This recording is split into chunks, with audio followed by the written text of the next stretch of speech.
Hi అండి, అందరికీ నమస్కారం. Welcome to Yog stack. బాగున్నారు కదా? రీసెంట్గా notice to appear H1B visa వాళ్ళకి NTA నోటీస్ టు ఏపీఆర్ ఇస్తున్నారని చెప్పేసి నేను చాలా న్యూస్లో చూశాను.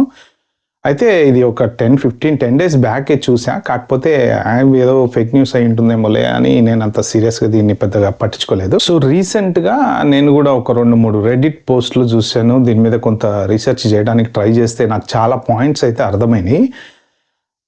అయితే జస్ట్ బ్లైండ్గా నేనైతే వీడియో చేయట్లేదులే, కానీ నాకు కొంత అర్థమైన లాజిక్స్ పాయింట్స్ అన్నీ మీతో షేర్ చేసుకుంటా. అది కరెక్టా కాదా, మీలో ఎవరికైనా ఇలాంటి సిచ్యువేషన్ వచ్చిందా, లేకపోతే మీరు ఎవరి ద్వారా ఇలాంటి పరిస్థితులు విన్నారు అంటే మాత్రం మీరు కింద కామెంట్స్లో అయితే మెన్షన్ చేయండి. ఎందుకంటే దీనివల్ల ఏంటంటే ఇది ఒక నాలెడ్జ్ లాగా జనాలకి యూజ్ అవుతుంది. ఎవరైనా ఇట్లాంటి సిచ్యువేషన్లో ఉన్న వాళ్ళు ఎట్లా నెక్స్ట్ ఫర్దర్ ఏం చేయాలనేది యూజ్ అవుతుంది. సో ఫస్ట్ థింగ్ ఏంటంటే H1B మీద చాలా కొన్ని లాజికల్ పాయింట్స్ అయితే చాలా ఉన్నాయి.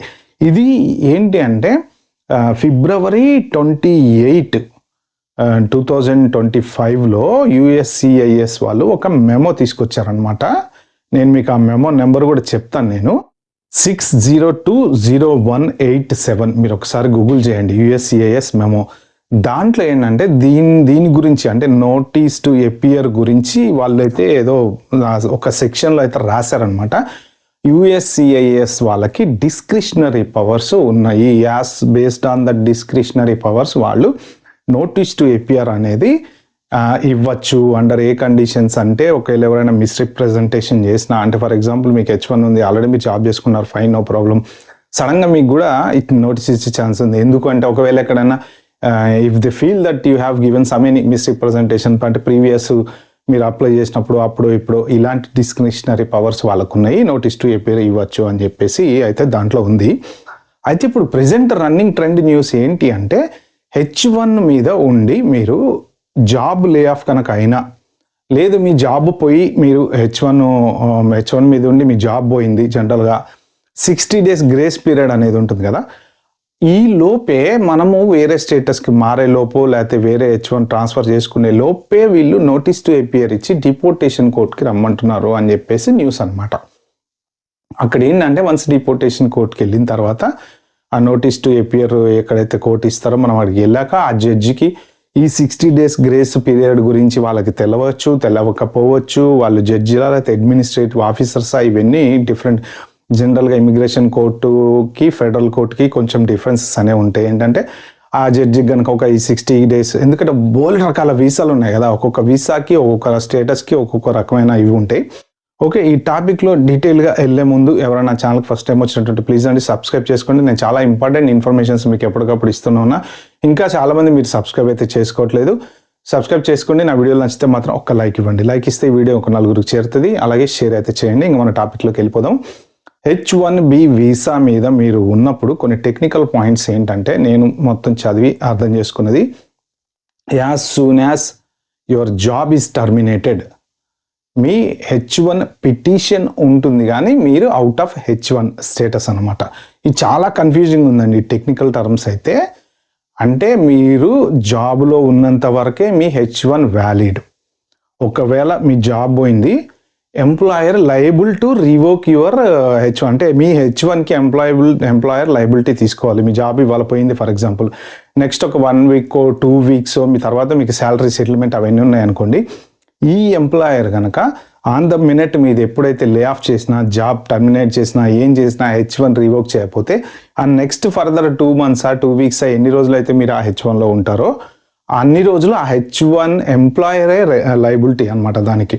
అంటే అది ఆ టైంలో ఏం జరిగినా మీరు కాంపన్సేషన్ క్లెయిమ్ చేసుకున్నా, లేకపోతే ఓకే USCIS వాళ్ళకి తెలిసి కనుక నోటీస్ ఇచ్చినా, ఏం చేసినా ఎంప్లాయర్ రిస్క్లో ఉంటాడు. అందుకని చెప్పేసి ఏంటంటే ఎంప్లాయర్ ఇమ్మీడియట్గా H1 రివోక్ చేస్తున్నారు అని విన్నా నేను. H1 రివోక్ చేసిన తర్వాత మీకు 60 days గ్రేస్ పీరియడ్ అనేది ఉంటుంది జనరల్గా.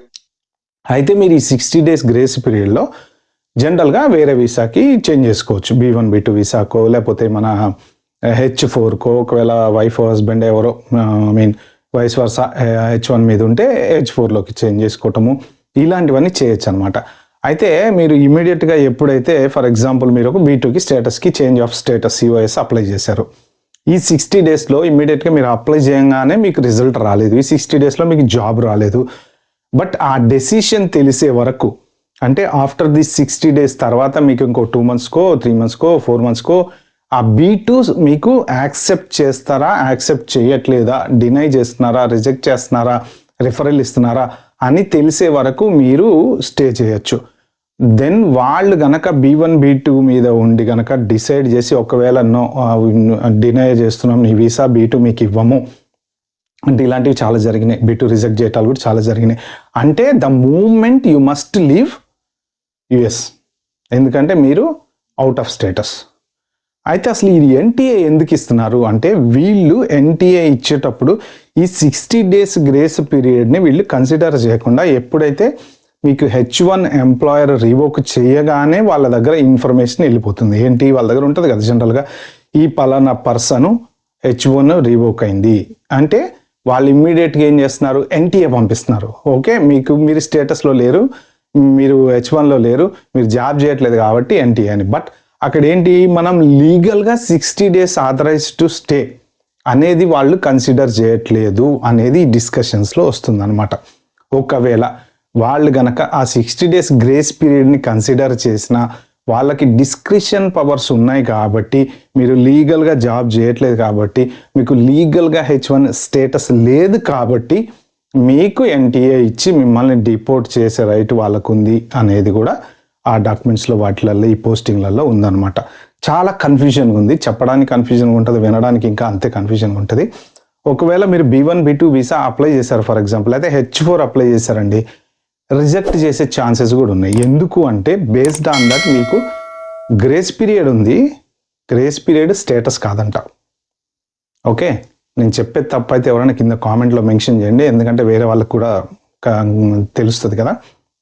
60 days గ్రేస్ పీరియడ్ ఏంటంటే, మీరు జాబ్ ఎత్తుకొని ఒకవేళ జాబ్ వస్తే ఈ 60 daysలో మళ్ళీ మనం H1 ట్రాన్స్ఫర్ పెట్టుకుంటాం కదా, వాళ్ళనేది ఏంటంటే మీ H1B రివోక్ ఆల్రెడీ అయిపోయింది కదా, ఈ గ్రేస్ పీరియడ్లో ఉన్నారు కదా, ఈ గ్రేస్ పీరియడ్లో మీరు వీసా అప్లై చేస్తే స్టేటస్ లేదు కాబట్టి వీసా ఇవ్వాల్సిన అవసరం కూడా లేదు అని అంటారు అనమాట. ప్లస్ ఇంకొకటి ఏంటి, మీరు B1 B2 అప్లై చేశారు ఫర్ ఎగ్జాంపుల్ H1 నుంచి, జనరల్గా B1 B2 విజిటర్ వీసాస్ అంటే ఇప్పుడు ఇండియా నుంచి మన పేరెంట్స్ వచ్చారు, ఇంకోటి వచ్చాడు, నువ్వు ఆల్రెడీ H1 మీద ఉండి నువ్వు విజిట్ వీసా మీదకి ఎలా వెళ్తున్నావు అంటే ఏ రీజన్ కింద అంటే, generally legally it is correct change of status. But ఇప్పుడు వాళ్ళు మనం తొక్కుదామని అనుకున్నప్పుడు, నీకు ఆల్రెడీ H1 మీద ఉన్నావు, నీ జాబ్ పోయింది, నీ 60 days అయిపోయింది, నువ్వు వెళ్ళిపోవచ్చు కదా, మళ్ళీ నీకు విజిట్ వీసా ఎందుకు అనే ఛాన్సెస్ ఉన్నాయి. బట్ ప్రొవైడింగ్ ఒకవేళ B1 B2 వచ్చింది, ఫైన్, నో ప్రాబ్లం, మీరు యాక్సెప్ట్ అయింది, మీకు జాబ్ రాలే 6 నెలల తర్వాత, లేకపోతే లాస్ట్ మంత్లో జాబ్ వచ్చింది, మళ్ళీ H1 కన్వర్ట్ అవుతారు. అప్పుడు అంటే ఇన్ని రోజులు విజిట్ వీసా మీద మన టర్మ్స్ ప్రకారం లీగల్ ప్రకారం 100% కరెక్టే, విజిట్ వీసా మీద ఉన్నాం, మళ్ళీ H1కి వెళ్తున్నాం. సో ఇవన్నీ ఇంతకు ముందు నడిచినాయి. ప్రెసెంట్ ఏంటంటే వాళ్ళు ఒక స్టేటస్ నుంచి ఇంకో స్టేటస్కి చేంజ్ అయ్యేటప్పుడు చాలా డీప్గా థింక్ చేస్తున్నారు, వాళ్ళకున్న డిస్క్రిషన్ పవర్స్ వాడి మోస్ట్ ప్రాబబుల్లీ డిపోర్ట్ చేయడానికి ప్రయత్నిస్తున్నారు అనేది వాటిలో నాకు అర్థమైన ఇన్ఫర్మేషన్ అనమాట. యాక్చువల్గా H1 ద మూమెంట్ మీకు ఎప్పుడైతే జాబ్ పోతుంది, లేదు జాబ్ లే ఆఫ్ అయ్యామో అన్నప్పుడు మీరు ఎంప్లాయర్తో మాట్లాడుకొని నాకు ఒక్క 2 days 5 days 10 days టైం ఇవ్వండి, నేను చేంజ్ ఆఫ్ స్టేటస్ అప్లై చేసుకుంటా అనేది బెస్ట్ అనమాట. ఎందుకంటే ఇమ్మీడియట్లీ H1 రీవోక్ అయ్యే లోపు మీరు COS అప్లై చేసుకోవడం బెటర్. ఈ ప్రాబ్లం ఎవరికి వస్తుంది అంటే, కన్సల్టెంట్ దగ్గర ఉండి జాబ్ చేసుకునే వాళ్ళు ఏంటంటే, వాళ్ళకి ఎండ్ క్లయింట్ ఉంటారు కాబట్టి ఒకవేళ టర్మినేట్ అయినా మళ్ళీ వీసా వీళ్ళ దగ్గరే ఉంటుంది కాబట్టి వీళ్ళకి ప్రాబ్లం ఉండదు, పేరోల్ రన్ అవుతూ ఉంటుంది, వేరే మళ్ళీ జాబ్ ఎత్తుకోవచ్చు, క్లయింట్ మారచ్చు, అదేం ప్రాబ్లం లేదు. కానీ జనరల్గా కొంతమంది క్లయింట్ H1 చేస్తారు కదా, అలాంటి వాళ్ళకి ప్రాబ్లం. ఈ మధ్యన లే ఆఫ్స్ కూడా బీభత్సంగా అవుతుంది, చూసాం కదా, మైక్రోసాఫ్ట్లో భయంకరమైన లే ఆఫ్లు అయినాయి. అంటే మైక్రోసాఫ్ట్లో H1 వాళ్ళు కూడా ఉండొచ్చు, గూగుల్లో ఉండొచ్చు, తర్వాత ఇంటెల్లో కూడా లే ఆఫ్స్ అవుతున్నాయి. ఎన్ని రకాల లే ఆఫ్స్ అవుతున్నాయి అంటే వాటిలలో H1 వాళ్ళు ఉండొచ్చు అనమాట. అయితే ఈ ఇన్ఫర్మేషన్ ఎప్పుడైతే జాబ్ లే ఆఫ్ అయిందా, లేకపోతే H1 పెద్ద కంపెనీలు అంటే కంపల్సరీ రివోక్ చేస్తే H1 అంటే వాళ్ళే మనకి 2 రోజుల టైం కూడా ఇవ్వరు, గంట టైం కూడా ఇవ్వరు. వాళ్ళు పిలిచి అయిపోయిందా, షట్ డౌన్ చేయ ల్యాప్టాప్, తెల్లారిపోద్దున వెళ్ళిపో అంటే. మనం కొన్ని నేను వినేది ఏంటంటే, యాక్చువల్గా మనం సాయంత్రం పూట వర్క్ క్లోజ్ చేస్తాం కదా, వర్క్ క్లోజ్ చేసి మనం మళ్ళీ తెల్లారి పొద్దున లాగిన్ అయ్యే టైంకి మనకు ఈమెయిల్ ఉంటుంది, ఒక్కొక్కసారి అయితే అసలు మన ఈమెయిల్ లాగిన్స్ కూడా ఏం పనిచేయవంట. మన పర్సనల్ ఈమెయిల్ అయితే ఏదైతే ఇస్తామో ఆ పర్సనల్ ఈమెయిల్కి వాళ్ళు ఈమెయిల్ పంపిస్తున్నారంట. సో ఇలాంటివి అయితే జరుగుతున్నాయి కాబట్టి H1 రివోక్ అయ్యే ఛాన్సెస్ అయితే ఉంది. రివోక్ అయిన తర్వాత మీరు ఎలా డీల్ చేస్తారనేది జాగ్రత్త చూసుకోండి. నోటీస్ టు అపియర్ కేసెస్ అయితే నేను చాలా విన్నా. అది మరి యాక్చువల్గా అయితే USCIS రూల్ ప్రకారము 60 days గ్రేస్ పీరియడ్ అనేది లీగల్ స్టే. సో ఇక్కడ వీసా స్టేటస్ చూడాలా, లీగల్ స్టే చూడాలా, I-94 చూస్తారా, లేకపోతే H1 రివోక్ అయింది చూస్తారా, ఏ రీజన్ ప్రకారం వాళ్ళు ఆలోచించి మనకి NTA ఇస్తారు, ఏ రీజన్ ప్రకారం రిపోర్ట్ చేసి పంపిస్తారు, ఇదైతే చాలా కన్ఫ్యూజన్గా ఉంది.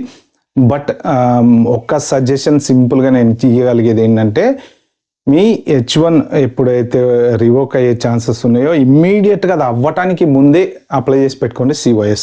అది B2 చేస్తారా, H4 చేస్తారా, వాట్ ఎవర్ ఇట్ ఈస్. జనరల్గా అయితే 60 days పీరియడ్లో మనము లీగల్ స్టే కదా, కాబట్టి COS ఏదైతే చేంజ్ ఆఫ్ స్టేటస్ అది రిజెక్ట్ చేయకుండా ఉండడానికి ఛాన్సెస్ అయితే ఉన్నాయి. ఎందుకంటే మనం ఇల్లీగల్ అయిన తర్వాత 60 days తర్వాత అప్లై చేయట్లేదు కాబట్టి 100% కన్సిడర్ అయితే చేయాలి.